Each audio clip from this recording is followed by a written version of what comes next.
Victoria அமேசோனிகா என்ற தாவரத்தின் இலைகள் 3 மீட்டர் விட்டம் வரை வளரக்கூடியவை.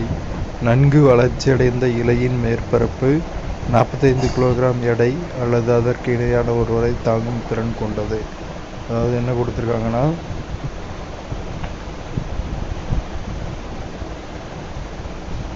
இந்த தாவரத்தோட விட்டம் இதுலேருந்து இதுவரை இதில் லென்த் எவ்வளோனா 3 மீட்டர் விட்டம் வரை வளரக்கூடியவை. இதில் வெயிட் 45 கிலோகிராம் வரை தாங்கக்கூடியது. 45 கிலோகிராம் ஈக்குவலாக உள்ள ஒரு மனுஷனோட எடையோ அல்லது 45 கிலோகிராம் எடையோ தாங்க வல்ல திறனுடையது.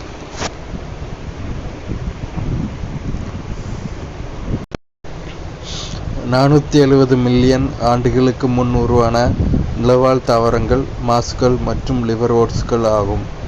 தென் அமெரிக்காவில் உள்ள அமேசான் மழைக்காடுகள் உலகிற்கான ஆக்சிஜன் தேவையில் பாதியை உற்பத்தி செய்கின்றன. இதனால் அமேசான் காடுகளை என்னென்னு சொல்கிறோன்னா, பூமியின் நுரையீரல் அப்படின்னு சொல்கிறோம்.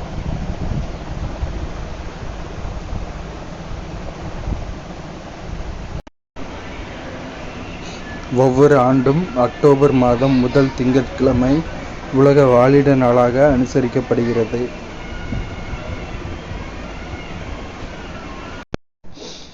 மணல் குன்றுகளால் ஆன மிகப்பெரிய பாலைவனமான தார் பாலைவனம் இந்திய துணைக்கண்டத்தில் உள்ளது. இதன் ஒரு பகுதி வடமேற்கு இந்தியாவில் உள்ள ராஜஸ்தானிலும், மற்றொரு பகுதி கிழக்கு பாகிஸ்தானில் உள்ள பஞ்சாப் மற்றும் சிந்து மாகாணத்திலும் காணப்படுகிறது.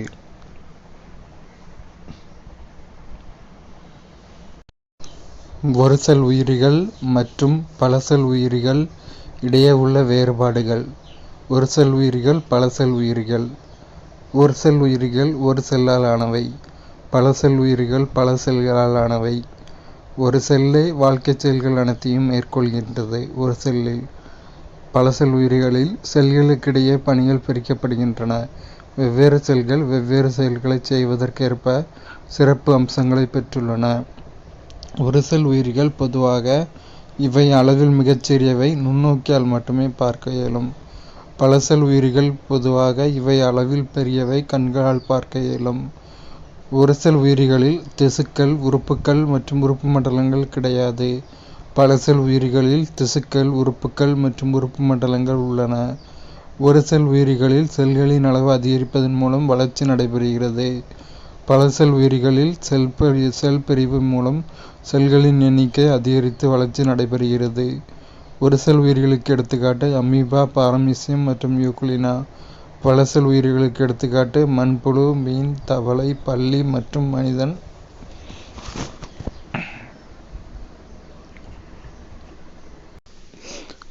பருவ மாறுபாட்டின் காரணமாக விலங்குகள் ஓரிடத்திலிருந்து வேறொரு இடத்திற்கு செல்வது வலசை போதல் எனப்படும். தமிழ்நாட்டில் வேடந்தாங்கல், கோடியக்கரை மற்றும் கூடன்குளம் ஆகிய இடங்களில் பறவைகள் சரணாலயங்கள் காணப்படுகின்றன. பல பறவைகள் வெளிநாடுகளான சைபீரியா மற்றும் ரஷ்யாவிலிருந்து வேடந்தாங்கல் வருகின்றன. அதேபோல் கோடை மற்றும் வறட்சி அதிகமுள்ள காலங்களில் நம் நாட்டு பறவைகள் வெளிநாடுகளுக்கு வலசை போகின்றன. எனவே இவை வலசை போகும் பறவைகள் என்று அழைக்கப்படுகின்றன.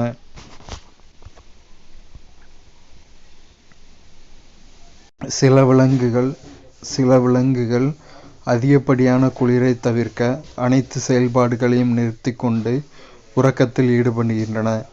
இந்நிலைக்கு குளிர்கால உறக்கம் என்று பெயர். எடுத்துக்காட்டு ஆமை. அதேவேளை சில விலங்குகள் அதிகப்படியான வெப்பத்தை தவிர்க்க அனைத்து செயல்பாடுகளையும் நிறுத்தி கொண்டு உறக்கத்தில் ஈடுபடுகின்றன. இந்நிலைக்கு கோடைகால உறக்கம் என்று பெயர். எடுத்துக்காட்டு நத்தை.